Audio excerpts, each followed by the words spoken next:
The U.S. is escalating against Iran's allies in both Yemen and Iraq in order to support the Israeli war on the Gaza Strip, which has so far claimed the lives of more than 25,000 Palestinians.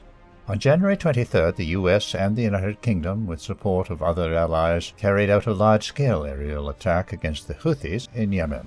8 targets of the Houthis were struck, according to the U.S. Central Command. The Houthis' military spokesman, Brigadier General Yahya Saree, said that some 18 American and British strikes hit the Yemeni capital, Sana'a, as well as the provinces of El Hudaydah, Taiz, and El Beida. The spokesman vowed that the attack will not go unpunished. The U.S. and allies said in a statement released by the Pentagon that the attack was a response to the Houthis' repeated attacks on ships in the Red Sea and the Gulf of Aden. The group has been only attacking Israel and U.S.-affiliated ships in response to the war on Gaza.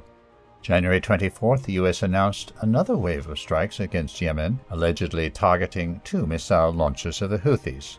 On the same day, CENTCOM said that the Houthis fired 3 ballistic missiles at a U.S.-owned container ship, the motor vehicle Maersk, Detroit.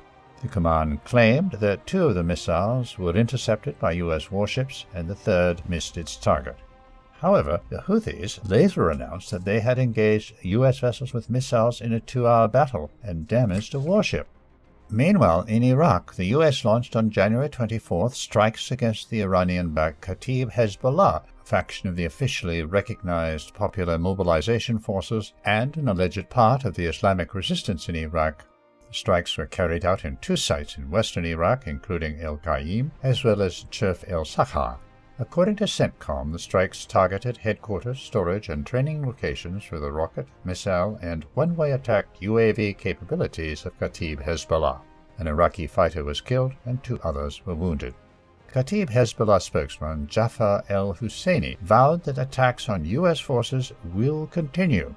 Hours after the strikes, the IRI attacked a U.S. base in Syria, the Conoco gas plant, and 2 other bases hosting U.S. forces in Iraq, El Asad Air Base and another located next to Erbil International Airport.